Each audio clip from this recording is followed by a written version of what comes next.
Ich kann zu meiner Reise nicht wählen mit der Zeit.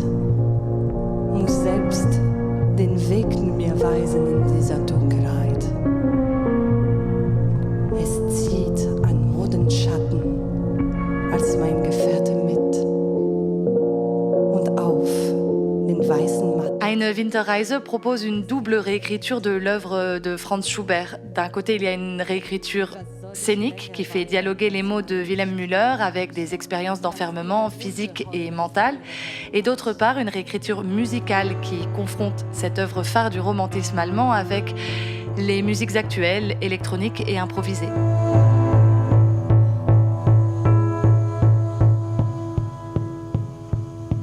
Le Winterreise de Franz Schubert, c'est au départ un voyage. C'est dit dans le titre, le voyage d'hiver. Et pourtant, c'est une œuvre qui balaye complètement tous les stéréotypes qu'on peut avoir sur le voyage, toutes les questions d'exploration, toutes les questions de voyage initiatique, de communion avec la nature. On s'y attend pourtant dans le titre, et puis en plus, c'est toute l'esthétique du romantisme allemand. Et ici, ce n'est pas du tout le cas. Ce n'est jamais le cas. On est en présence d'un narrateur qui n'avance pas, il fait du surplace, où il tourne en rond.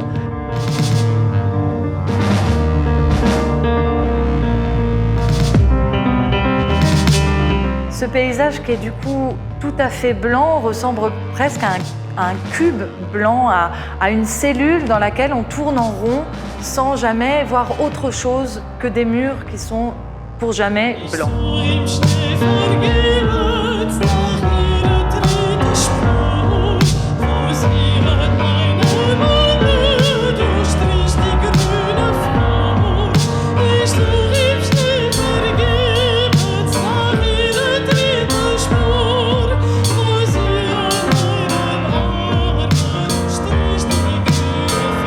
Ça m'a paru comme une évidence que la musique même de l'enfermement, l'expérience ultime de l'enfermement en musique, c'était cette œuvre de Schubert.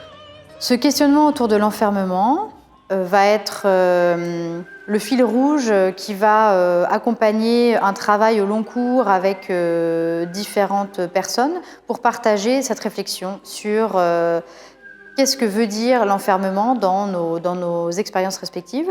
On va notamment travailler en milieu carcéral. On va aussi travailler avec des personnes qui sont suivies par l'établissement public de santé mentale et pour qui l'enfermement peut aussi être vécu de l'intérieur. C'est aussi une réflexion sur l'espace et sur la juste dimension, la juste nature d'un espace pour qu'on puisse l'habiter, pour qu'on puisse y inscrire son corps, son histoire et interagir avec ce lieu dans lequel on se trouve.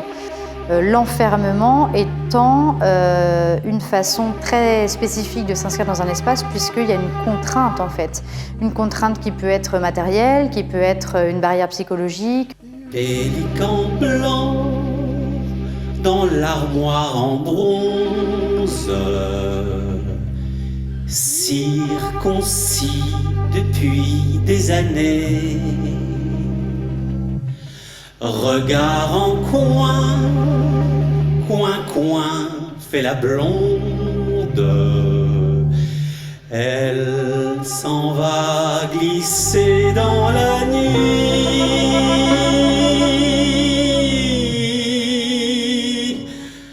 L'après-midi, on l'a vu en Sarrie.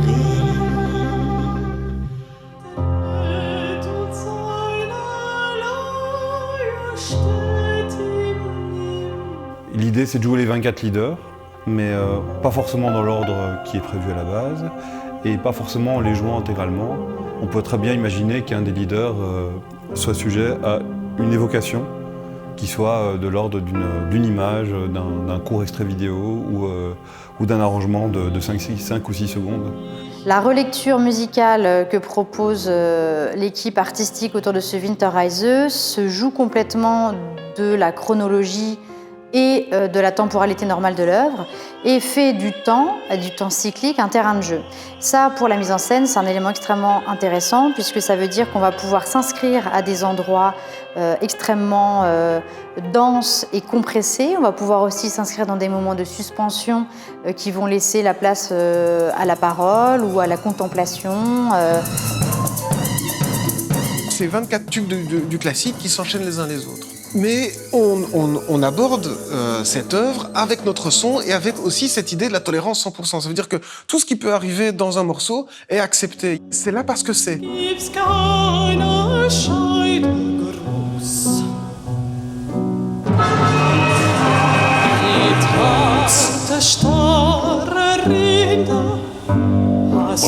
C'est vrai qu'il y avait une grande proximité entre le langage que créait Pompéi et le langage de la musique classique. On était presque dans une espèce d'opéra complètement explosé, comme ça, où il n'y a plus de musique écrite, mais où finalement il y a toutes les musiques écrites.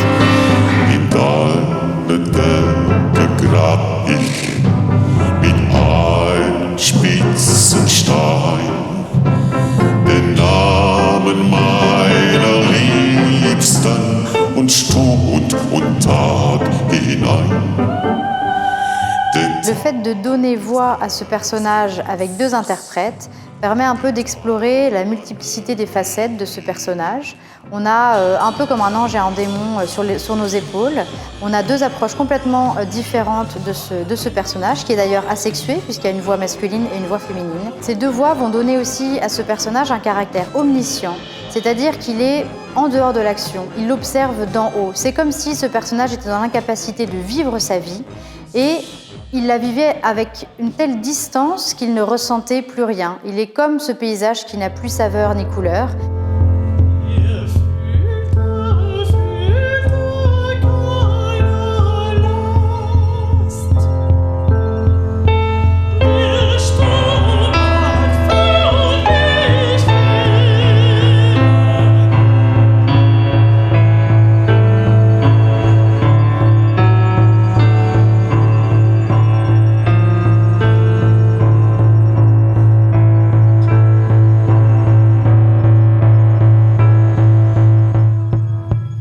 Le plus difficile et le plus enrichissant à la fois, je crois que c'est le fait d'adopter un langage que les deux mondes comprennent, à savoir le monde classique, entre guillemets, personnalisé par Sarah et Christia, et par des gens qui sont plutôt du monde de l'improvisation, à savoir les trois personnes de Pompéi. Que ça représente une nuance, un phrasé, les niveaux sonores aussi, le fait que quand on joue un instrument électronique, il n'y a pas la même dynamique qu'un instrument acoustique.